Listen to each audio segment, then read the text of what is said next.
There are so many open world RPGs out there, it's hard to know which ones are really worth your time. Today, I'm gonna show you some of my favorite, or some of the best open world RPGs you can play right now. Big worlds, great stories, and a ton of fun. Let's jump in.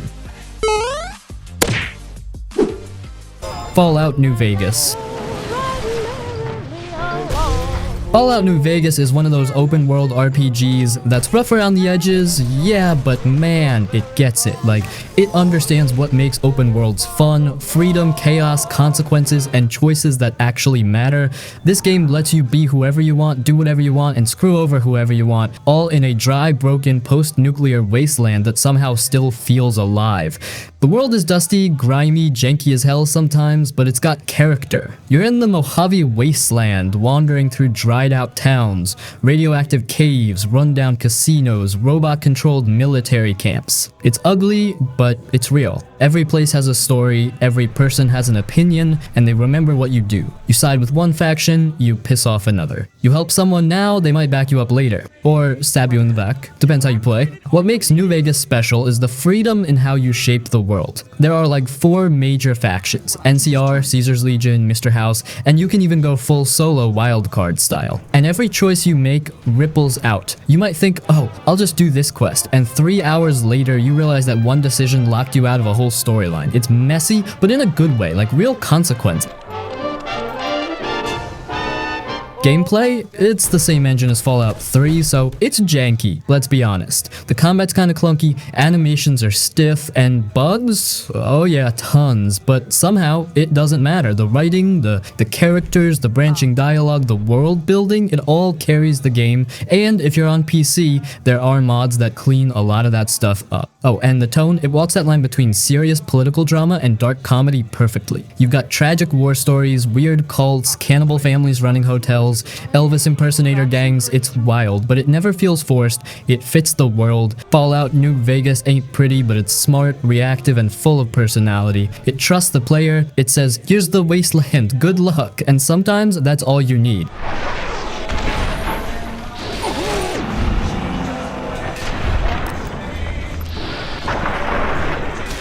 Cyberpunk 2077.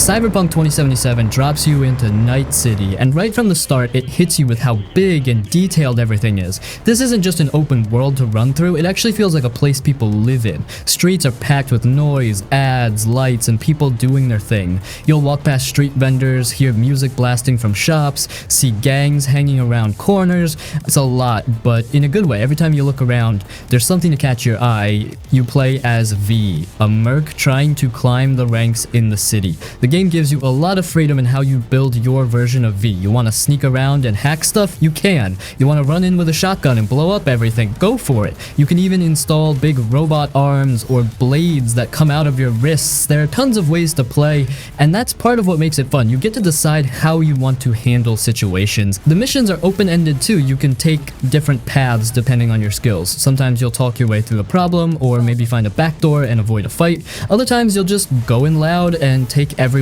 down. It never feels like the game is forcing you to play a certain way. It lets you experiment and try stuff out.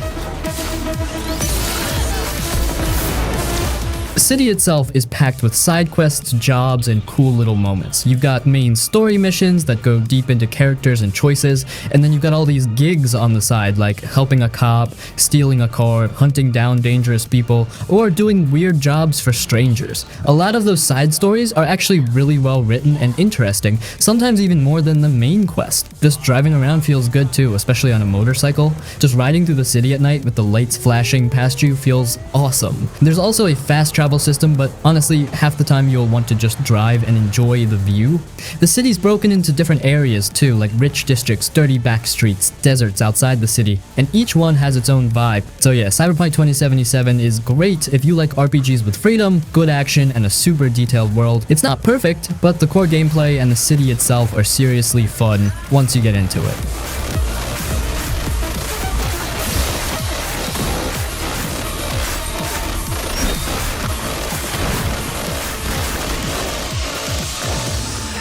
Gothic II. Know what fate. Let's go old school with Gothic 2. This one's a real cult classic. It might look kinda dated now, but back in the day, this game defined what it meant to be dropped into a living, breathing world and told, figure it out yourself. You start as the nameless hero, just a regular dude who survived the first game, and now you're stuck in this dangerous medieval land crawling with bandits, wild animals, and angry townsfolk. No overpowered gear, no hand-holding, no glowing quest markers. The game straight up doesn't care if you're ready or not. You walk into the wrong area early on, something's gonna kill you fast. But that's the beauty of it. Gothic 2 earns your respect. It makes you feel weak at the start, but every little bit of progress, every skill you learn or armor upgrade you get, it matters. You really feel yourself getting stronger, and that slow growth hits harder than most modern RPGs where you're a god from the jump. With the help of the soldiers and the magicians who live around here. The open world isn't massive like today's games, but it feels dense. Every forest path, cave, or cliffside can lead to something. A hidden chest, a side quest, a character doing something weird. And people in the world actually react to your actions. Steal in front of someone, they'll call you out or attack you. Try to barge into a restricted area, guards will kick your ass. It makes the world feel alive, even if the tech is old. The factions are also a big part of the game. You can join the militia, fire mages, or mercenaries, and each one changes how people treat you and what skills you can learn. And Gothic doesn't let you do everything in one run, you gotta choose. That gives the game real replay value. Combat's janky, let's be honest. Especially if you're new to it, the controls feel clunky and it takes a bit to get used to fighting properly, but once it clicks, it's satisfying in that old school way. You can't just mash buttons, you gotta time your hits, manage your stamina, and actually think about fights. Same with magic, it's powerful, but you gotta work your way up to it. There's also a real charm to the world. The voice acting is kind of rough, the animations are stiff, but somehow it all works. The characters feel like real people with their own lives. The world has this raw, gritty tone that doesn't care about looking polished. It just feels honest. Gothic 2 definitely isn't for everyone. It's hard, kind of awkward, and doesn't explain much. But if you want an RPG where you're dropped into a wild world and have to survive, grow, and make your own way, this game nails that. It's open world done right, just in an old school, no hand-holding kind of way. He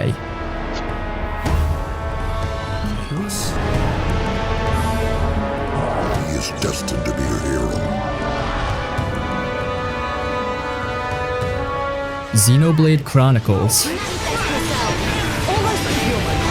A big, bold, open world RPG that kinda just goes for it. Like, this game isn't just open world in terms of space, it's massive, both in size and in how it builds its world, lore, and systems. And the crazy part, the entire game takes place on the bodies of two giant titans. Yeah, like actual gods, just frozen in time, with cities and forests growing on their backs. Wild, right? You play as Shulk, this young dude who gets pulled into a pretty heavy story after his home gets attacked by a bunch of machines called Mechon. He ends up with this special sword, the Monado, that can kinda see into the future, and yeah, things get real from there. The story starts small, kinda like a revenge plot, but over time it turns into this giant, emotional, sci-fi adventure that goes places you wouldn't expect. And now let's talk about the open world. This thing is huge. Not just map with icons huge, I'm talking wide open fields, glowing jungles, floating islands, ancient ruins, and skies that change with the weather and time of day. You'll go from chill, grassy plains, where creatures are just doing their thing, to dangerous zones where giant monsters roam, and these things will one-shot you if you're not careful. But that's part of the fun. You feel like you're exploring a real ecosystem, not just a game world.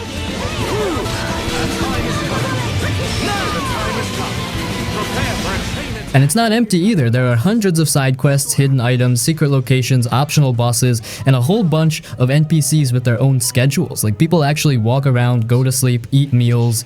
It's little stuff, but it helps the world feel alive.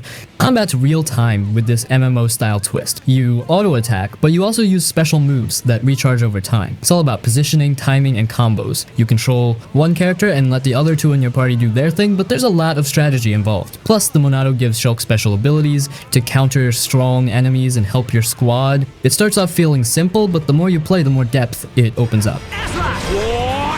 Leave it to me. Now, it's not perfect. The UI can get cluttered, some side quests are kinda samey, like go collect 5 bug wings type stuff, and early on, there's a lot of menus to learn. But the game gives you so much freedom to explore and play how you want that it's easy to get lost in a good way. So yeah, Xenoblade Chronicles is a mix of epic story, massive open world, deep systems, and straight up emotional moments. It's the kind of game where you look at the map and go, whoa, I can go there, and then 10 hours later, you're still exploring that one spot because there's just that much packed into it. The future I see, it isn't set. So I can use this power to change the future. And that's exactly what I intend to do. Kingdoms of Amalur Reckoning.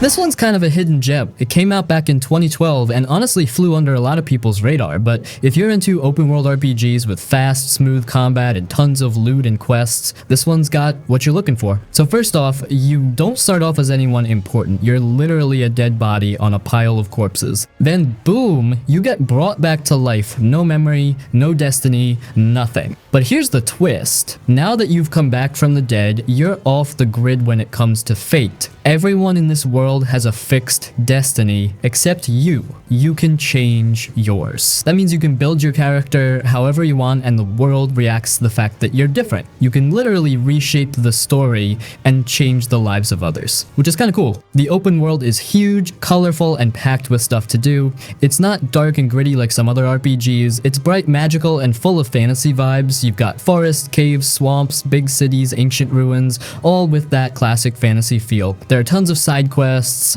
faction storylines, and secret dungeons to stumble into. It's got a bit of that checklist vibe, like there's always another thing to explore or loot around the corner. If you like just cleaning up maps and getting stronger while doing it, it hits that spot.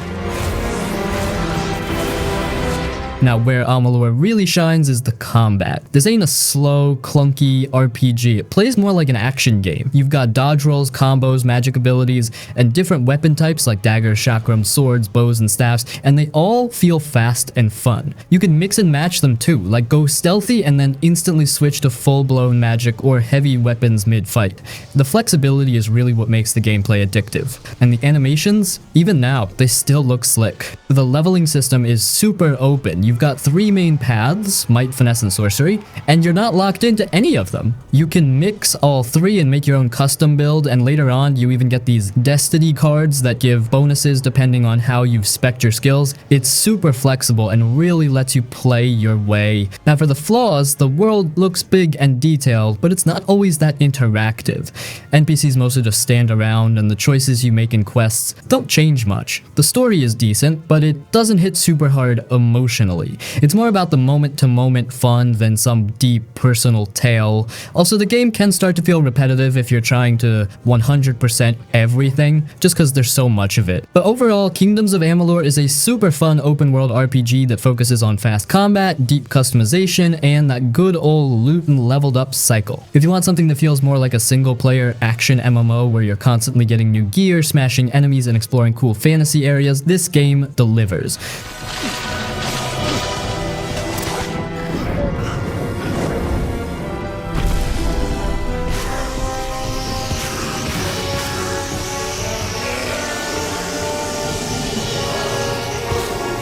Fable II. Make a stack.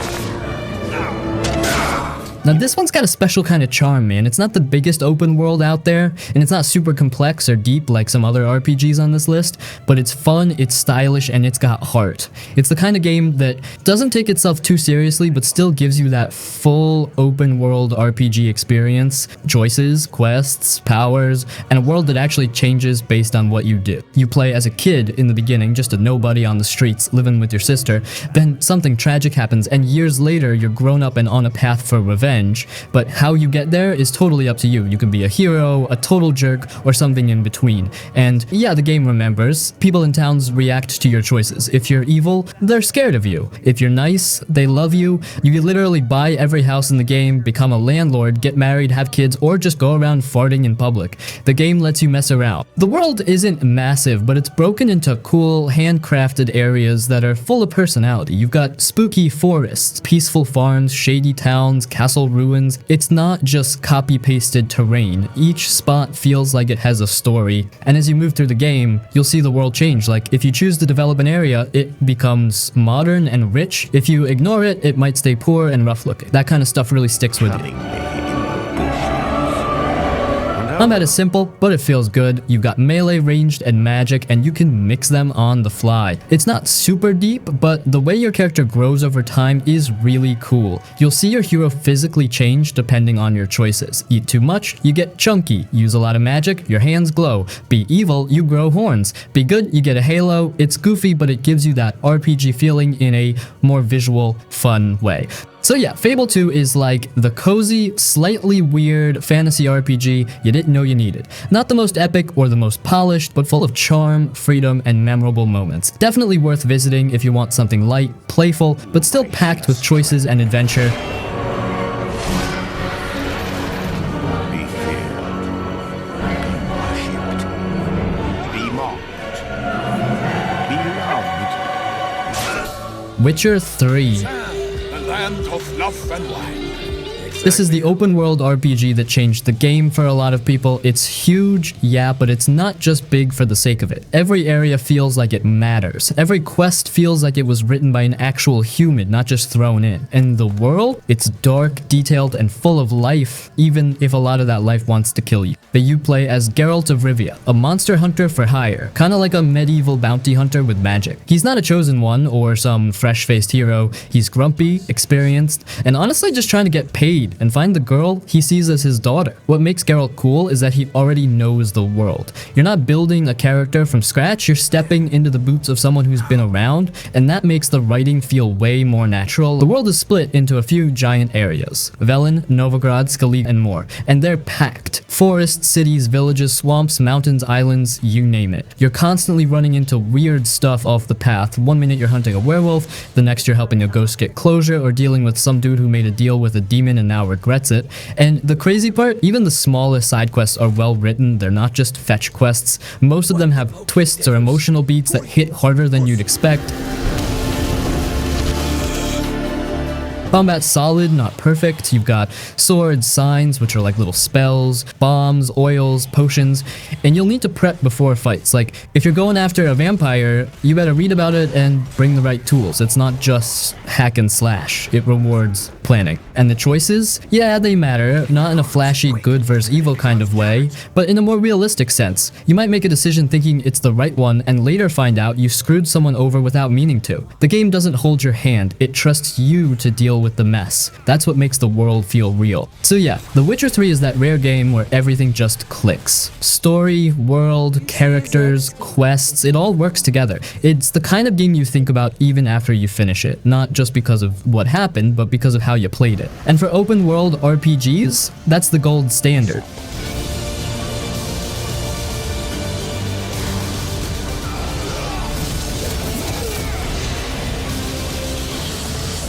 Dragon's Dogma Dark Arisen. Easily one of the most unique open world RPGs out there. It might not look or feel like your usual modern RPG at first glance, but the more time you spend with it, the more it pulls you in with its deep combat, weird systems, and that unpredictable, wild sense of adventure. You start off as a regular villager, literally a nobody, and suddenly a dragon shows up, wrecks your town, and rips your heart out. And somehow, you're still alive? That's how you become the Arisen, someone tied to the dragon by fate. It sounds dramatic, but the game doesn't treat you like some unstoppable hero. You gotta earn it. Now, the open world here feels dangerous and raw. It's not overly massive, but it's full of risks. You'll walk into a forest at night and suddenly get ambushed by bandits or wolves, or worse, run into a chimera or ogre you have no business fighting, yet nighttime especially is terrifying. It gets dark duck, and if you're not carrying a lantern, you're basically blind. That kind of design pushes you to think ahead and stay alert, and it makes every trip feel like a real journey.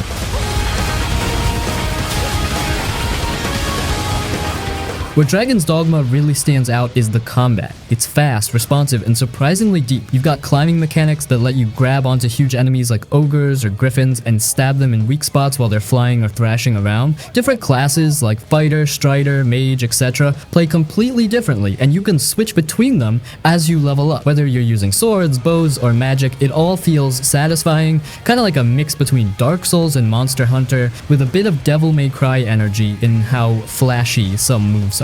Then there's the pawn system, which is honestly kind of wild. You create a companion, your main pawn, who levels up with you and learns from your behavior. You also hire 2 other pawns made by real players, and they bring with them knowledge from quests and enemies they've seen in their game. So even when you're playing offline, it feels connected. It adds a strange but cool dynamic, especially when your pawn gives useful advice or gets picked by other players and comes back with gifts or gold.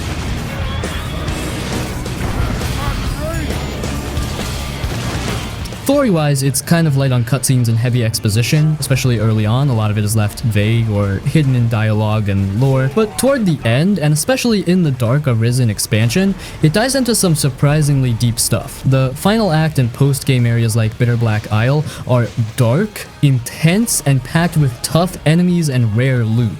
That dungeon alone adds hours of challenging content. Now, yeah, it's got some rough edges. The world can feel a bit empty in places. The fast travel system is limited on purpose, and inventory management isn't the best. Some people bounce off it early because it doesn't explain things well, but if you stick with it, the game opens up into something really special. Dragon's Dogma Dark Arisen is one of those RPGs where the journey feels dangerous, the fights are exciting, and your choices in class and companions really matter.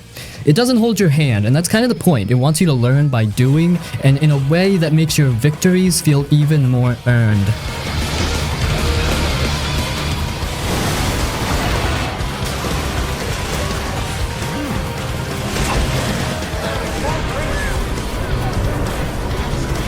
Divinity Original Sin 2. One of the most detailed, deep, and straight up smartest RPGs out there. This one doesn't just give you an open world to walk through, it gives you a world that reacts to almost everything you do. If you're the kind of player who likes experimenting, exploring, and getting into weird situations because you pushed a button just to see what would happen, this game is built for that. You start off as a prisoner, basically a nobody, with a magical collar slapped on your neck. You're being hauled off to a prison island for people with magic, aka sorcerers. From there, your journey starts, and how it plays out, that's entirely up to you. You can create your own custom character or play as one of the origin characters with backstories and personal quests, and they're all really well written. Like, you've got a lizard noble who speaks in royal tone, an undead guy in disguise, and a woman possessed by a demon. It's a wild bunch. If you play as one of them, you're not just picking a class, you're stepping into a story that weaves into the main plot in meaningful ways. You were my home once. Now, the world itself is broken into big open areas, not one giant map, but each zone feels like a full sandbox. You can go anywhere, talk to anyone, steal stuff, kill people, sneak around, blow up walls, teleport across gaps. The game rarely says no. There are quests you can solve in 5 or 6 different ways depending on your skills, dialogue choices, or just straight up creativity. Like, you could talk your way into a guarded area, or turn invisible and sneak in, or teleport a barrel through a crack in the wall, or just pick a fight and see what happens. The combat system is fully turn-based, and it's brilliant. It's not about just doing more damage, it's about using the environment. You can set the ground on fire, electrify water, freeze blood, summon monsters, teleport enemies, use high ground for extra damage, and chain it all together in super creative ways. You're always thinking a few steps ahead. And if you play co-op, it gets even crazier because each player can go off and do their own thing, even start fights or quests separately. It's chaotic, but in a fun, controlled way.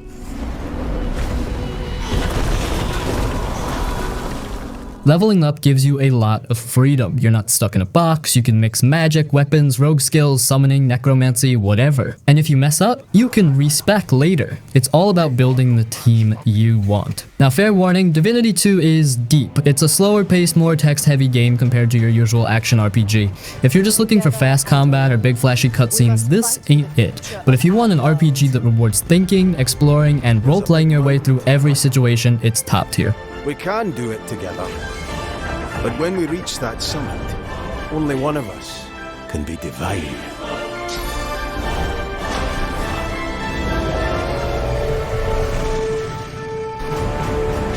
GreedFall.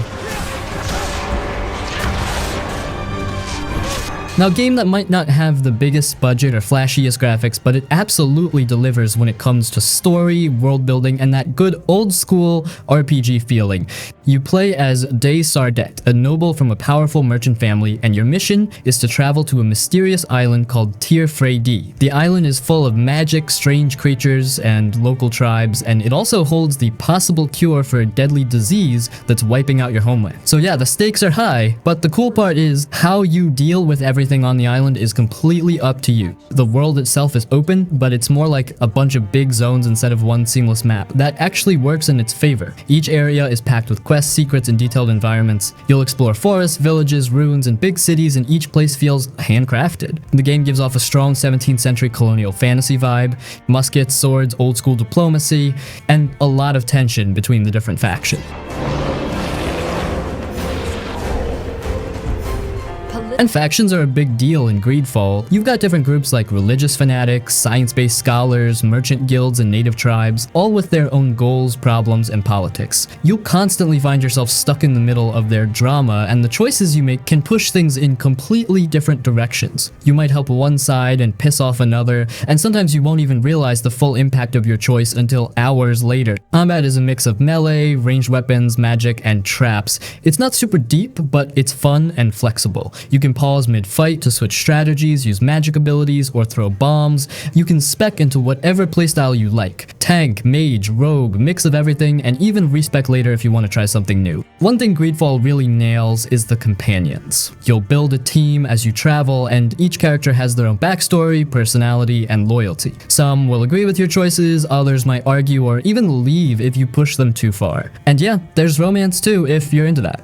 Their quests are some of the best parts of the game, giving you real insight into the world and the deeper struggles going on.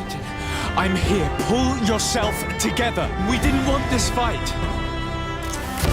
Now, it's not a perfect game. The animations are a little stiff, some areas feel reused, and the enemy variety could have been better, but the writing, world design, and the way your decisions actually matter, that's where it shines. It feels like a mix of classic Dragon Age, The Witcher, and old BioWare-style RPGs, just a little rough around the edges. If you want an RPG that focuses on diplomacy, choices, and a unique setting with cool lore and decent combat, GreedFall is 100% worth checking out. It's one of those games that may not seem like a big deal at first, but it slowly pulls you in with its charm, world, and the feeling that you're shaping the story as you go.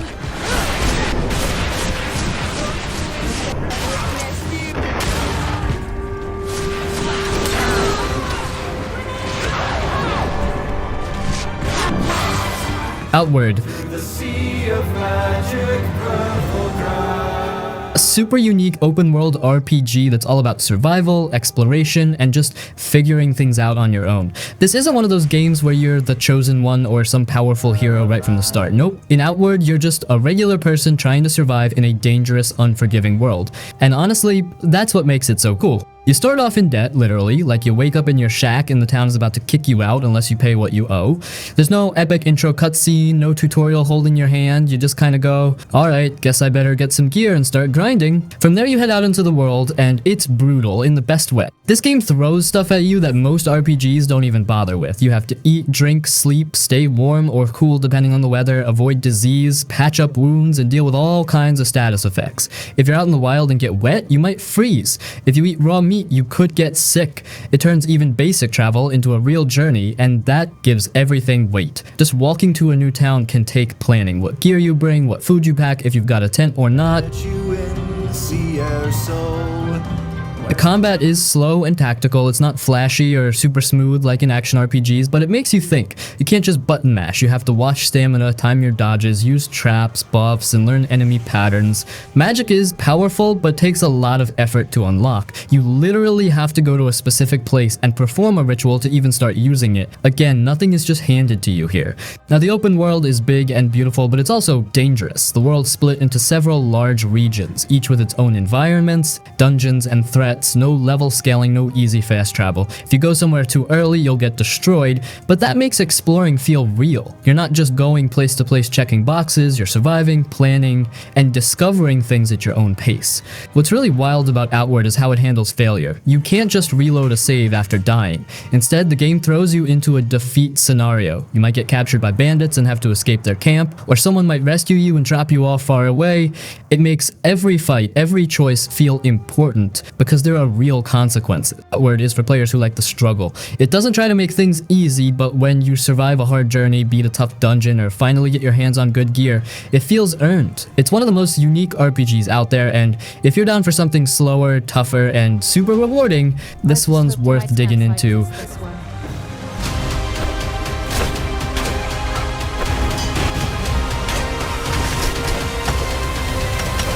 Vampire the Masquerade Bloodlines. This one's not your typical open world RPG. It's more like a semi-open world with big hub areas, but the freedom, choices, and role-playing depth are off the charts. You play as a brand new vampire freshly turned without permission, which in vampire society is a huge deal. So now you're thrown into the middle of this underground world full of vampire politics, shady deals, betrayals, and ancient monsters. And it's all happening in the dark corners of Los Angeles, in places like clubs, back alleys, warehouses, sewers, and creepy mansions. It's gritty, it's weird, and it pulls you in hard. Right from the start, the game asks you to choose your clan, and that totally changes how you play. Want to be a smooth-talking social manipulator? Go Ventru. Want brute strength and chaos? Try Bruja. Want to sneak around or be an outcast who sees visions and talks to themselves? Play Nosferatu or Malkavian. And yeah, if you go Malkavian, even the dialogue options are completely different and totally unhinged. It's honestly one of the coolest RPG systems ever.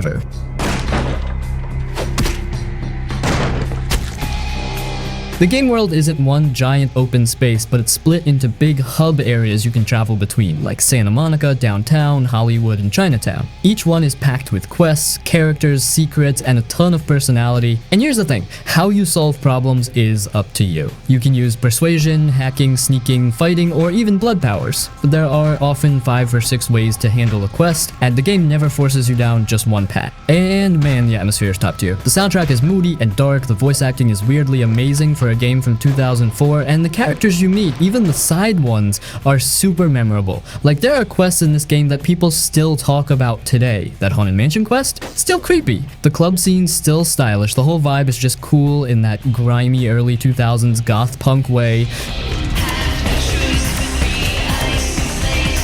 Now combat, yeah, it's not great. It was janky even back in the day. Guns feel clunky, melee is awkward, and enemy AI can be dumb. But honestly, most people play this game for the dialogue, the choices, the immersion, not for smooth action. There are fan patches that help fix stuff though, and if you're playing today, you'll definitely want those. What makes Bloodlines legendary is that it truly lets you roleplay. You feel like your choices matter. You feel like you're living in this secret, dangerous world. The game gives you freedom, but in a more personal, story-driven way than most RPGs. So yeah, it's old, it's messy, but it's one of the most alive RPGs ever made. If you care about story, choice, and world building over shiny graphics and clean combat, Vampire the Masquerade Bloodlines is still worth your time.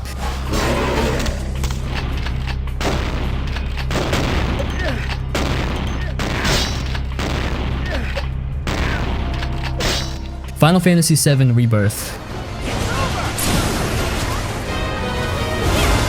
One of the most hyped RPGs of the last few years, and honestly one of the wildest mixes of modern blockbuster design and classic JRPG vibes you'll find today. So first off, this is the second part of the FF7 remake trilogy, and it picks up right after the crew escapes Midgar. You're playing as Cloud, the spiky-haired merc who's still trying to figure out what's going on with his memories, his past, and this whole situation with Sephiroth, who's somehow back and more confusing than ever. But you've also got your full team now. Tifa, Aerith, Barret, and Bread 13.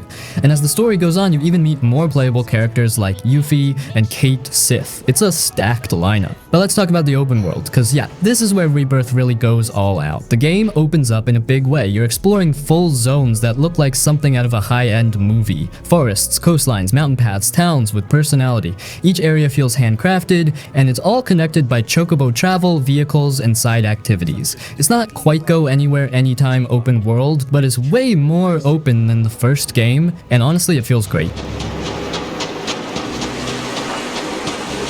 There's a lot to do too. You've got classic side quests, chocobo races, mini games like Queen's Blood, the card game, materia hunting, hidden bosses, and optional storylines that give you more backstory on the world and your companions. It can get a little Ubisoft style at times, lots of icons and collectibles, but the good news is most of it's optional. If you just want to stick to the main story, you can still get a tight, focused experience, and if you love doing everything, you'll have 80 plus hours easy. Combat is still that awesome hybrid real-time / turn-based system from Remake, but Rebirth adds way more depth. You've got synergy skills between party members, more enemy types, and way more freedom to build out each character's loadout with material weapons and abilities. It's smooth, fast, and just straight up fun. Like, it makes grinding feel good.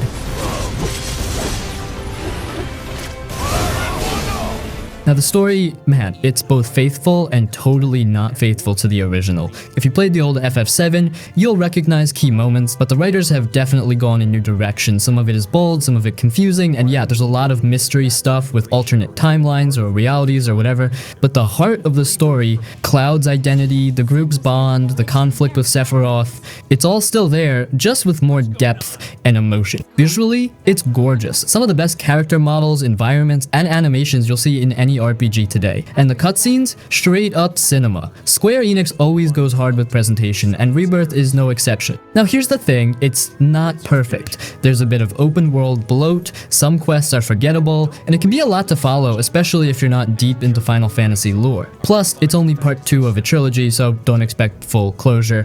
But overall, Final Fantasy VII Rebirth is a damn good open world RPG. It mixes classic character-driven storytelling with modern design, keeps combat fun and deep, and builds out a world that's beautiful and exciting to explore. If you liked Remake, or even if you're just curious about why people love Final Fantasy so much, this is one of the best ways to experience it. All I want is one thing, to keep the others safe. It's upon us. The reunion. When worlds merge. Sephiroth! Kingdom Come Deliverance. One of the most grounded and realistic open world RPGs out there. No dragons, no magic, no ancient prophecies, just a brutal, dirty, medieval world that actually feels real. You're not a chosen one, you're not some legendary warrior, you're just Henry, the son of a blacksmith. And when the game starts, you're basically nobody. Can't fight, can't read, can't even shoot a bow straight. And that's kind of the whole point. Now, the open world in this game is stunning. It's based on real 15th century Bohemia, modern day Czech Republic, and it looks and feels like an actual historical place. Villages, castles, forests, rivers, it's all designed with crazy attention to detail. People have routines, shops open and close on schedule, and the world doesn't just revolve around you. If you're not where you're supposed to be, things can move on without you. But the real meat of the game is in the systems. Everything feels earned. If you want to get better at fighting, you have to trade. If you want to read, you have to actually learn how to read in-game. Skills grow slowly over time as you actually use them. Combat is super technical. It's all about timing, positioning, stamina, and choosing your strikes carefully. You can't just run in and swing wildly. Even a simple bandit can mess you up if you're not careful.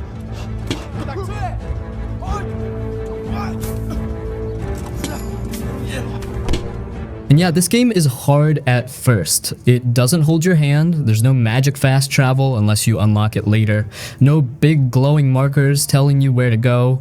You need to eat, sleep, clean your clothes, take care of your wounds, and pay attention to how people see you. Walk into a noble's hall covered in blood and dirt, and they're not going to treat you like a hero. But that's what makes it so immersive. Quests are deep, and a lot of them have multiple ways to solve them. You can sneak, bribe, talk your way through, or go in with your sword drawn. But everything has consequences. You might fail a quest just because you weren't fast enough, or because someone didn't like how you handled it. The game isn't afraid to let you mess up, and it trusts you to live with it.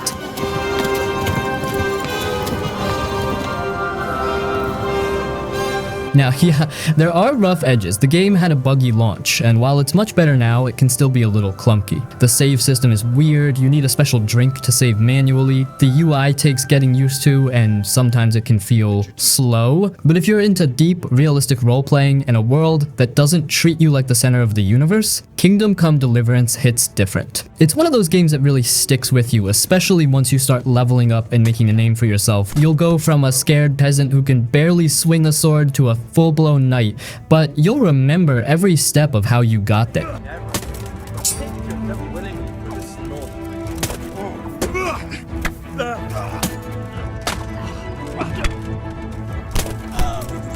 Mount and Blade Warband. A game that doesn't really look like much at first, but once it clicks, you're hooked for hundreds of hours. It's not flashy, it's not cinematic, but it's easily one of the most addictive and open-ended RPG sandboxes ever made. You don't start as a hero, you don't even have a main story, you just create your character choosing your backstory, skills, and stats, and get dropped into this massive medieval world called Calradia. From there, it's totally up to you what kind of life you want to live. You can be a wandering merc, a traitor, a rebel, a bandit, or even rise up and become a king. No hand-holding, no main quest, just you, your decisions, and the world reacting to them. Now, the world isn't super detailed in a modern RPG sense. It's more like a big map with towns, castles, villages, and roaming armies, but it's alive. Factions are constantly fighting, lords are forming alliances and breaking them, towns are getting raided, and power is always shifting. And you're just trying to survive and maybe take advantage of the chaos. Combat is the real star here. It's all real-time, large-scale battles, and they're brutal and chaotic. You'll command armies of soldiers, ride into battle on horseback with a lance, lead sieges, and defend castles. And the crazy part, you're in it, not just giving orders from a menu. You're in the mud with your troops, swinging your sword, blocking, shooting arrows, or charging through enemy lines on horseback. The melee system takes some time to get used to. It's directional, skill-based, and not easy at first, but once you learn it, it feels incredibly satisfying. You can recruit soldiers from villages, train them up, equip them, and build your own personal army. And it's not just about numbers. Troop types, morale, positioning, and timing all matter. Losing half your army because you got cocky or attacked without a plan, that hurts, but that's what makes it good. Although you can also go political, swearing loyalty to a kingdom, becoming a vassal, managing land, or even starting your own kingdom. That's where the game really opens up. You'll be making alliances, capturing castles, dealing with rival nobles, and trying to hold your ground while everyone else wants your land. It's part RPG, part strategy game, part chaos simulator. Yeah, the graphics are outdated, yeah, there's not a ton of voice acting or cutscenes, but honestly, it doesn't matter. The systems are so deep and flexible that you just get lost in it. One moment, you're fighting off bandits in rags, the next, you're marching across the map with 100 soldiers under your banner. Mount and Blade Warband is not a game that tells a story to you. It's a game that lets you tell your own story. And every playthrough feels different. Some players go full warlord, some go economy and trade routes, some go lone wolf. It's totally open-ended. So yeah, not the prettiest, not the smoothest, but if you want a hardcore player-driven RPG that mixes action, strategy, and total freedom, Warband is still one of the best out there.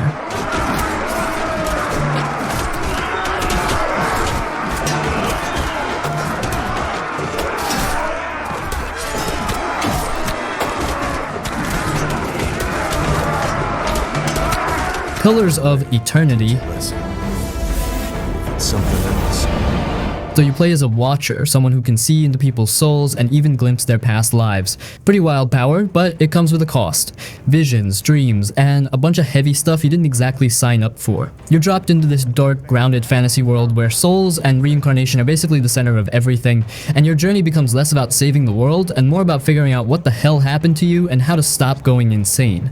Now, in terms of world design, Pillars is made up of handcrafted zones. You move between towns, wilderness, dungeons, and cities, each filled with side quests, factions, and lore. It's not one seamless map like a modern open-world RPG, but the way you move through it feels open enough. You're often free to explore areas in the order you choose, pick up side content, or just wander into trouble. And yeah, there's a lot to read. If you're into that Baldur's Gate style, high-text, lore-heavy RPG experience, this game is loaded with it. Every Every character, item, book, and quest has deep background, the writing is legit top tier, and the choices you make can have real consequences later down the line. Combat is real-time with pause, so it's tactical and slow. You control a full party, manage spells, positioning, buffs, debuffs, and it gets intense in big fights. It rewards planning and thinking more than button mashing. You can pause at any time to give commands, which helps a lot when things get chaotic. It's old school and not for everyone, but if you're into deep mechanics, it's satisfying. You also build up your party with companions, each with their own personalities, personal quests, and views on the world. Some might clash with you depending on your choices, some might leave or even turn on you. The whole thing is built around player choice, not just in dialogue, but in how you build your character, how you solve problems, who you help, and how you shape the world around you. Now, yeah, it's not visually open like a Skyrim or Witcher 3, there's no horse riding, no seamless giant map, but it feels open because of how many paths you can take through the story, how much freedom you get with your party, and how you roleplay your watcher. Do we choose our fates? Or are we instruments of the gods? I wonder. Dragon Age Origins.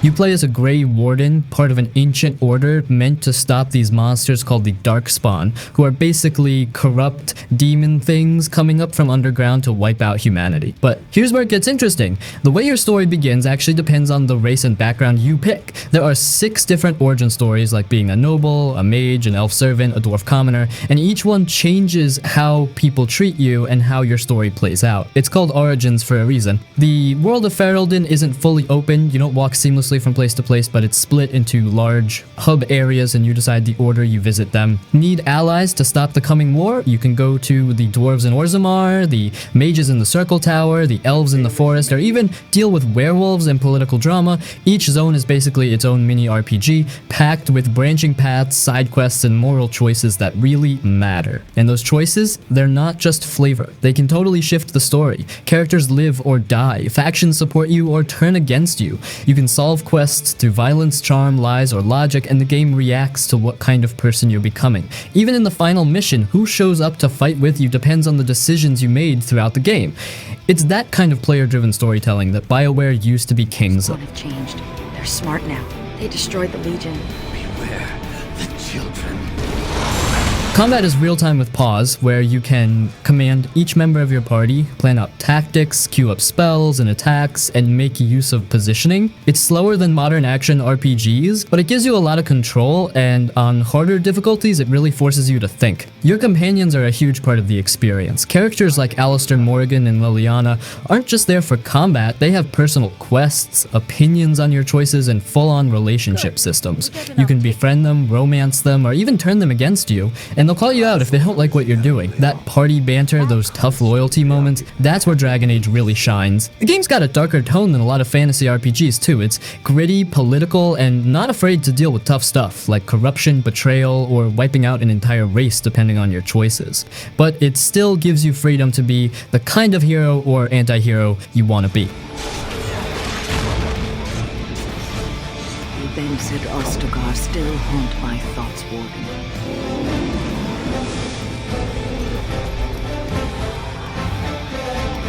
Yakuza Like a Dragon. You play as Ichiban Kasuga, a low-level Yakuza who goes to prison for a crime he didn't commit, thinking he's doing something honorable for his clan, but when he finally gets out 18 years later, he finds out everything's changed. His old boss betrayed him, the world moved on, and he's basically been forgotten. So yeah, dude's rock bottom, but instead of turning bitter, Ichiban stays positive, loyal, and hopeful, and that's what makes him stand out. He's not a brooding anti-hero, he's a full-on RPG nerd who literally sees life like a turn-based game. And that's where things get really fun. Unlike past Yakuza games, this one ditches real-time brawling and goes full turn-based RPG like classic Final Fantasy style. You've got a full party, each with their own job class, which is hilarious by the way since you're fighting on the streets of Yokohama. One guy can be a breakdancer, another throws pigeons at enemies, one uses a frying pan. It's absurd but also kinda genius. The game treats street brawls like full RPG battles, complete with status effects, buffs, elemental damage, the whole deal. The city of Ijincho is your big open world zone. It's not as massive as something like Cyberpunk or Witcher 3, but it's packed with stuff to do. Side stories, mini games, secret dungeons, item collecting, crafting, even running your own company. Seriously, there's a whole business management sim in here. The world feels lived in, not because it's massive, but because it's dense, with weird, funny, emotional things to stumble into. Story-wise, it's got that Yakuza drama, betrayal, loyalty, crime family politics, emotional twists, but with Ichiban at the center, it feels fresh and more heartfelt. He's a dork, but he's got heart. And watching him build a found family from total strangers is honestly one of the best parts of the whole thing. Now yeah, some folks might say it's not open world enough, but honestly, the amount of freedom you get in Ijincho combined with all the RPG systems, the insane job classes, and the story branching, it 100% earns a spot on a best open world RPG list. Yakuza Like a Dragon is weird, funny, deep, and totally unique. And if you want something that mixes turn-based RPG combat with street-level storytelling and a ton of heart, this game hits hard.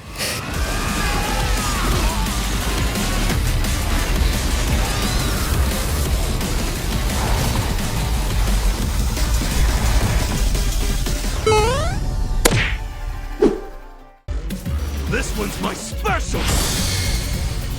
Get ready, buddy!